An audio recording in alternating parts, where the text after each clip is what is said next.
On Boston College, your daily podcast on the Boston College Eagles, part of the Locked On Podcast Network, your team every day.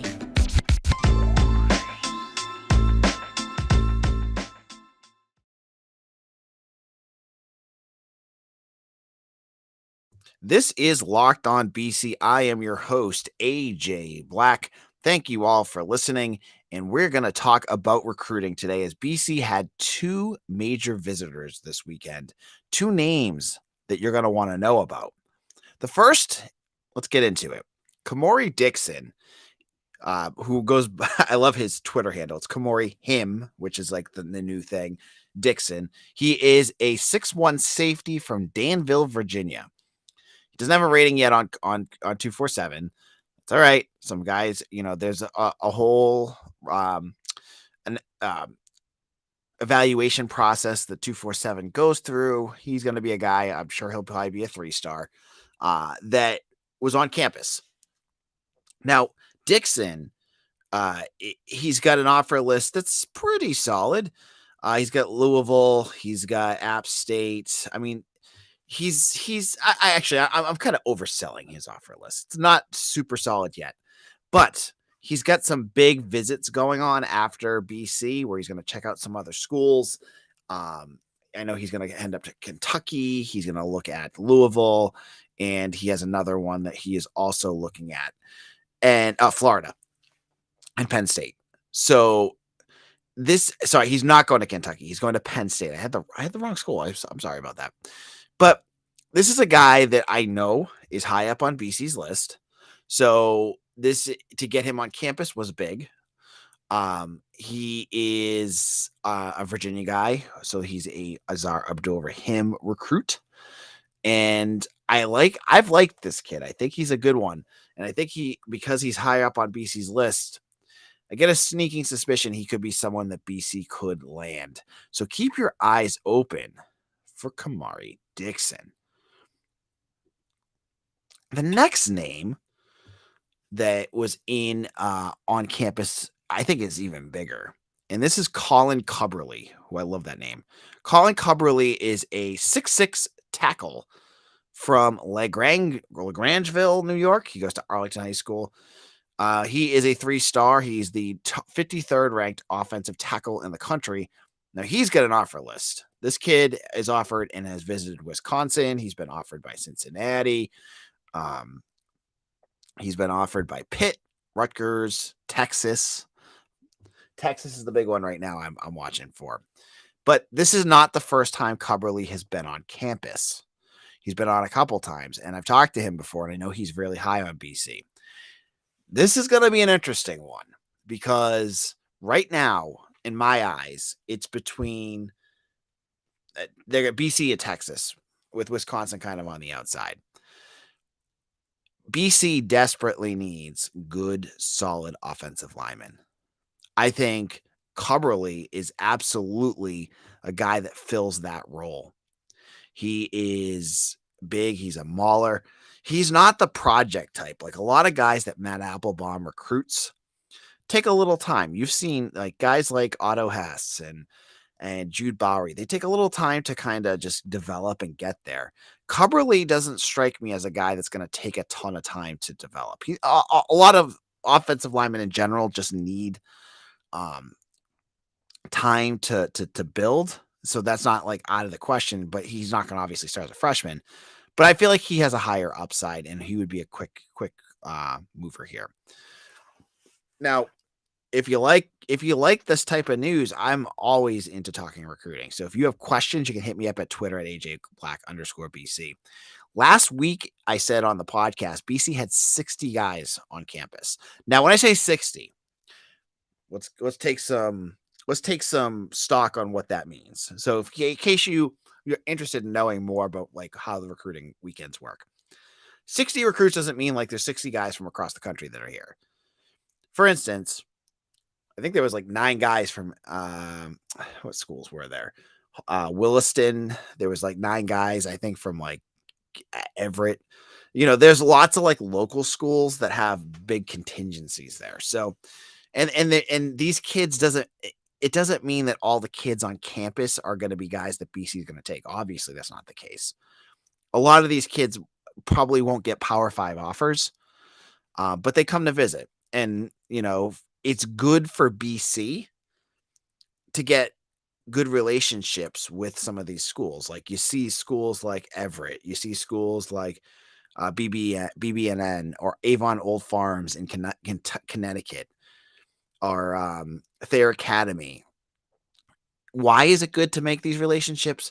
Because you treat the kids well that have no chance to get into your school. You build relationships with that staff, and that allows you, when there's a bigger name like Gerby Lambert, who was just on campus last week from Catholic Memorial, who's a 4-star offensive lineman, it helps build that relationship when you have the higher end recruits. So there's nothing wrong with what BC's doing, having these kids that come in. I mean, you see some of the stats for them. They're like 5'7" and 140 pounds. I'm like, yeah, that's not a Power 5 player. But they watch practice. They get to try on like the uniforms, as you see in the picture above. It's nothing. It's harmless. It's harmless stuff. But I want to give you context when I say there's like 60 guys on campus. It's not like 60 3-star recruits from across the country. I think BC probably last week like 15 ranked recruits, but also it's not just class of 2024 too. It's also 25, 26, and there were some big names for 25 and 26 that were on campus.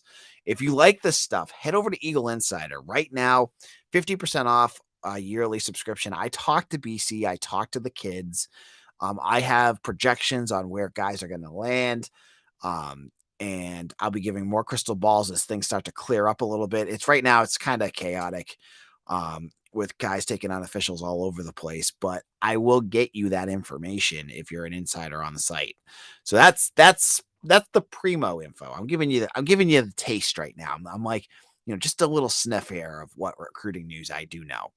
Now, in a moment, I'm going to switch it over to basketball. Basketball time with the transfer portal. As the transfer portal has been busy and BC has some scholarships to play with, I'm going to tell you what my dream scenario is going to be for the Eagles heading into this transfer portal situation. And I'll get into all that in just a moment. Now, the tournament is heating up, and there's no better place to get in on all that action than FanDuel, America's #1 sportsbook. That's because right now, FanDuel is giving new customers a no-sweat first bet of up to $1,000. That's up to $1,000 back in bonus bets if your first bet doesn't win. Just go to FanDuel.com/lockedon and sign up today to claim your no-sweat first bet. Then you can wager on everything from the money line to point spreads to which team will be cutting down the net. All on an app that's safe, secure, and super easy to use. So don't miss your shot at a no-sweat first bet of up to $1,000 when you join FanDuel today. Just go to FanDuel.com/lockedon to sign up. Make every moment more with FanDuel. This is Locked On BC. I'm your host, AJ Black. Hope you are all having a great week. It's been busy here, and we're with news starting to break more and more with basketball. I mean, if you follow verbal commits on Twitter, it's like nonstop, especially if you have like transfer portal on 247 and that. I have like a notification whenever they add something on the transfer portal, and my phone at this time is like blowing up because basketball is just nuts. I mean, there's over, I think I saw 750 players in the transfer portal already. And the news just continues to roll in with like more guys, and it's hitting everybody. Like the blue blood teams, the teams that struggled. I mean, we just saw Kansas lose a couple players. Caleb Love of UNC, Joe Girard of Syracuse. Both of those guys surprised me that they both, but I'm not sure. I don't follow those teams enough to know why they might do that. But there's been a lot of big names entering the transfer portal. And BC has 3 scholarships now. So, as I said, they had 1 open scholarship heading into this off season with CJ Penna and Makai Ashton Langford leaving, and Jaden Hastings and why am I blanking on his name? Fred Payne, guard, true freshman's coming in. So that leaves you with one. Then DeMar Langford, guard, he enters the transfer portal. And then yesterday we talked about TJ Bickerstaff, forward, entering the transfer portal as well. That gives you three scholarships. So if you follow again Twitter, BC's been linked or has communicated with almost every recruit you can think of. It seems like, and it's not. I haven't seen him linked to like Joe Girardi or things like that, but there's been a lot of names. So heading into visits, Zoom calls, things like that, I think a pathway is clear of what I think could be a dream scenario for Boston College. And what BC could do with those scholarships to improve their team next year, to not only get them NIT ready, which is what their expectation should be if Quinton Post comes back, but NCAA ready, because they need depth on their bench. They can't go into next year with a bench that is a huge liability in terms of scoring, especially. So there's I have a 1A and 1B for what I would love to see for this offseason.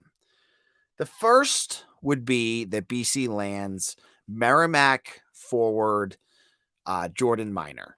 Now, Jordan Minor is a 6'8" senior from Kingston, Massachusetts. He went to school in Boston, and he averaged 17 points and 9 rebounds per game.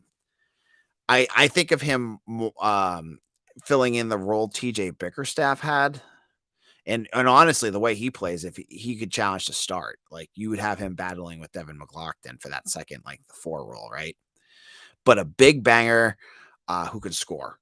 And you need like with Bickerstaff gone, you need a forward down low that can rebound for you. And he would absolutely fill that role well and give you an upgrade on offense. And I think that's the key for this offseason is the defense was there mostly last year, right? For BC, it were times where they struggled and they lost guys. But for the most part, they were there. The offense, especially when Quinton Post he was either in foul trouble or hurt, was a mess. And they need to get more stability there. And I think a guy like Jordan Minor might be that kind of guy. He's going to get big interest, though. And it's going to be interesting to see if he's going to go to like a blue blood, if they want a guy like that, or if BC is really a reasonable option for him. Now, the Georgia Tech site seems to think that BC has a really good chance. I've been reaching out to find out more, and I can't get more information on him in terms of like where BC's at. The transfer portal news is so weird. It's just hard to get more information from the teams don't want to say anything, and the players are much more savvy than high school kids that will much more apt to talk. So he'd be one, though. Jordan Minor's one name I'd watch for. The next name I'd watch for that I would love to see is the guy on your screen right now, and that is Lamar Harris Jr., who is a guard from Charleston Southern. Now, he averaged 17.4 points per game. He's, again, another shooter. He's not much in terms of a three-point shooter, but I almost think of him as a replacement for Makai Ashton Langford. Makai Ashton Langford wasn't a three-point shooter, right? He was a slasher. That's what Claudel seems like to me. He's 6'3". He's from Louisiana. He's got an official visit coming up with Boston College. He's also looking at Santa Clara, Florida, and Minnesota. And I think his visit's going to be in the middle of April, if I remember the date correctly. And it's like a 3-day weekend type of thing. So he'll be up for BC. So I think you add Minor. Harris is my second one I would love. And Kowacie Reeves is our final addition that I would love to see BC land. And he would basically fill the role I think DeMar Langford has, like a bigger guard, 6'6". Again, not a three-point shooter, which you got to hope that Jordan Madsen can figure that out next year and Donald Hand brings something. But Kowacie Reeves, I think is really interesting. I mean, his stats are almost identical to Mar Langford. It's just this is another guy that I think has a high upside and the potential to really explode because he was a top 50 recruit and a guy that I've heard from talking to Florida guys that when he turns it on can be really good. So maybe a new environment, a system might help him flourish. So those three guys, I think, would be the key. You add in Donald Hand's 3-point shooting and hopefully some progress in some other areas. And maybe just Madsen just turns back to what he was at Cincinnati. I mean, if you shoot 39% from the field like he did in Cincy, that's exactly what you need at BC, right? Is you don't need more than that. So that's my three. Harris, Reeves, Minor. What do you think? Hit me up in the comment section. My 1A, that's my 1A. My 1B, maybe Minor's not he's not a realistic option. And he's out of the three, he's the one I have heard the least about. The other two, Reeves and Minor, they both have official visits with BC. They're thick in it with BC. So BC's battling for both of them. And I think they have a good chance at both. But say Minor doesn't work, or maybe BC wants to go a different direction. Elijah Strong, the freshman I talked about, who has an official visit coming up in April as well. He's the other name. So maybe they don't get Minor, they go for Strong. He seems like, again, just like a really good fit for Earl Grant's system. Like I think he was like called like the motor MVP of the game for when 247 watched the North Carolina State Regional Finals. And that's kind of like everything you'd want out of an Earl Grant recruit, like a guy with a huge motor who can do some things. He's full of energy. So maybe Elijah Strong will be it. I don't know. We'll have to wait and see. They have three guys right now. I honestly, people have asked me, will there be more guys enter the transfer portal? I don't think so. There's always a surprise though. Maybe a guy that we don't know about is, either unhappy or hearing about NIL, which yes, it's tampering, but everyone does it. And that could be it. But what do you think? What is your dream scenario in the transfer portal? And it doesn't even need to be guys. Maybe it's just a type of player that you'd want to see. And don't tell me that you want Caleb Love, Joe Girard, and whoever, the other top guy is out there, the center from Oregon, because those aren't happening. So I'd love to hear your thoughts, though. In our final segment, I want to talk about women's lacrosse and other just BC news that's going around. It's our end of the week segment, kind of just going around the campus and talking about what's going on and looking at some of the news that maybe we haven't gotten to all week. We'll get into that in just a moment. This is AJ Black, Locked on BC. I want to respond. So on yesterday's episode, I had said that I was not covering the issues that are going on with women's basketball. Just this weird influx of transfers that are of like key players like Tana Mayer. We're all seeing Taylor Soule now in the Final Four for Virginia Tech, but there's like many, many players that are just leaving. Gak Deng. And I said, I don't cover women's basketball. It's not me knocking it. I just don't. Again, I got a nasty, not a nasty comment, but someone challenging me on it. And like, I don't cover women's basketball because I just don't have, again, I'm one guy and I can't sit and watch, BC has 32 teams and I do the best I can to kind of get a smattering of what's going on. But I tell you what I know. And on top of that, like my bread and butter is football and basketball, especially recruiting. And I don't do like investigative reports that could like stir and make me lose my contacts for things that are much more important for me. So put that out there. Okay. There's other outlets out there that I'm sure are interested in doing that, but I just want to kind of get that out there again because, it's not that I don't care. It's that I don't have the time to cover that stuff and do a good job with it. So hopefully if there's anything that does pop up, I will let you know. I promise you, if it comes and lands on my lap, I'll get there. Now, BC women's lacrosse was also something someone asked about. And I will own this. I will own that I have not really talked about women's lacrosse. I have done it in the years past.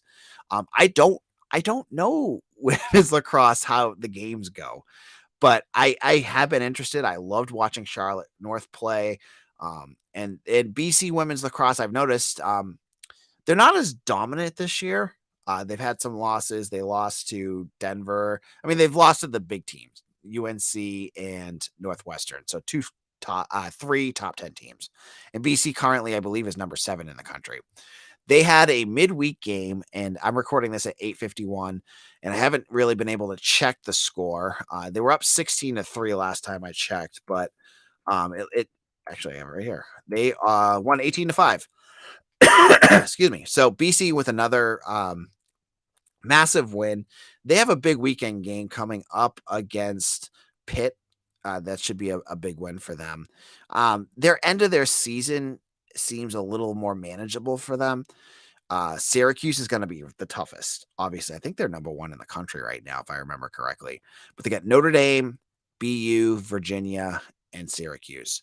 So hopefully they can get a little bit of momentum going there. That would be beneficial for that team. Baseball, as I said, they have Georgia Tech this weekend. And I think that's it in terms of news. It's been a kind of quiet week for BC. I'm going to go into the comments section and kind of get into what's going on. Thank you all, by the way. We broke 800 subscribers last night. For all of you who hit that subscribe button, thank you so much. We're well on our way to 1,000, and Marty Party says it right here. Congrats on breaking 800. Thank you. It really does say a lot. You know, the BC main account, I think, has like 5,000 subscribers, and I'm just a podcast and I've got almost 800. So I'd love to get up to 1,000, and more you guys are starting to find this podcast. I want to thank each and every one of you who has hit that subscribe button. Hit the likes too. It does help push our podcast up in terms of people finding us in that analytics. And it's pretty quiet in the comment section. Marty's having a good time out there. Just basically, BC needs to get a men's team. That's how we'll leave that off. We'll be back tomorrow for our Friday episode. I'm gonna probably do a mailbag if it's a quiet day. So hit me up at AJBlack_BC on Twitter. I'll probably be losing my check mark tomorrow. I honestly don't even care. I'm not buying one. So you can find me there. Don't if there's imitators out there, because I won't have my check mark anymore. You know where to find me. I'm the guy out there. I keep it real. All right, we'll be back again soon. I'll see y'all again. Have a